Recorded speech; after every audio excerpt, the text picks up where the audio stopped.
నీకెట్లా సాధ్యమైందని చెప్పేసి అంటా ఉంటే ఆ వ్యక్తి అంటున్నాడంట, యువరాణి వెనుక నుంచి వేస్తున్నటువంటి ఈ యొక్క నెక్లెస్ కు నేను వంగి ఆశపడి వంగిందనుకో, నాకు ఈ నెక్లెస్ మాత్రమే దొరుకుతుంది, ఈ నెక్లెస్ కాదని నేను పరిగెత్తిననుకో యువరాణి ఆస్తంతా నాకే వస్తుంది కదా అని చెప్పేసి అదే గమ్యం పెట్టుకుని పరిగెత్తాలని చెప్పేసి సీక్రెట్ చెప్పేసినట్ట. హల్లెలూయా.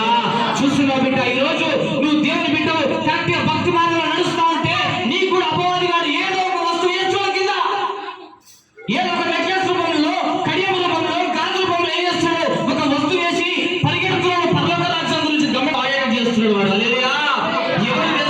ఎవరు తెలుసా భక్తులు, ఏది వచ్చినా, ఏ ఆశ వచ్చినా, ఏ కాలం వచ్చినా, ఏ కడియం పడ్డా దానికి లొంగకుండా యేసు వైపు, పరలోకం వైపు చూసుకుంటూ పరిగెత్తిన వాడేనండి నిజమైన భక్తి పరుడు. హల్లెలూయా. ఒకసారి హల్లెలూయా కదా. ఈరోజు ఈ భక్తి జీవితం ఎలా ఉంటుంది? ఈరోజు అపవాది వాడు చేస్తున్నటువంటి ఆశలకు లొంగిపోతున్నావా?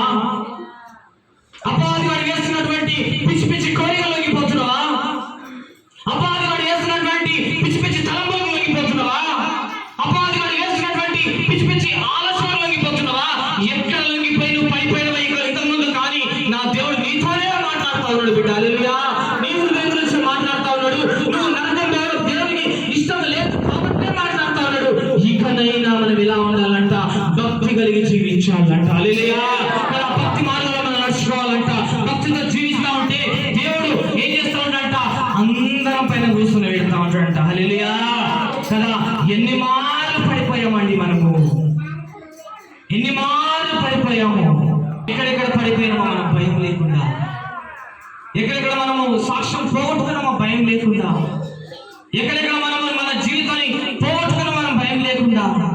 నువ్వు ఎక్కడ నిలబడితే 10 మంది చూసి అనాలి, ఏమని తెలుసా? ఈయన యేసయ్య బిడ్డ, అవును ఈమె యేసయ్య బిడ్డ అని చెప్పేసి అనాలి, వీళ్ళు యేసయ్య బిడ్డగా అని చెప్పేసి అనాలి. అర్థమవుతుందా? హల్లెలూయా. అలాంటి పేరు మనం తెచ్చుకోవాలండి. హల్లెలూయా. తెచ్చుకున్నాం అలాంటి పేరు. జీవితమా భయం కలిగి, జీవితమా భక్తి కలిగి అయిపోతుంది. 2025 సంవత్సరం బాయ్ బాయ్ అనే సమయం రాబోతుంది. మనకు కూడా ఒకటి బాయ్ బాయ్ తెలుసా? మన హృదయమైనటువంటి పాపానికి బాయ్ బాయ్. హల్లెలూయా. కొన్ని వర్షాలు అంటుంటా, మీరు బాయ్ బాయ్ అలా. అర్థమవుతుందా? మన హృదయంలో పాపానికి బాయ్ బాయ్, బాయ్ బాయ్. చెడు తలంపులు బాయ్ బాయ్, హృదయమైనటువంటి పరిమళ తలంపులు బాయ్ బాయ్, పాపాన్ని రేపుకునే ఆలోచనలు బాయ్ బాయ్, రక్షణకున్న తలంపులు బాయ్ బాయ్, నరకానికి దగ్గర తీసుకునే తలంపులు బాయ్ బాయ్. హల్లెలూయా. అవన్నిటికి రోజు మనం ఏం చెప్పినామో బాయ్ బాయ్ బిడ్డ, బాయ్ బాయ్ చెప్పినావు. ఇంటికి వెళ్ళిన తర్వాత మళ్ళీ వెల్కమ్ చెప్పొద్దు.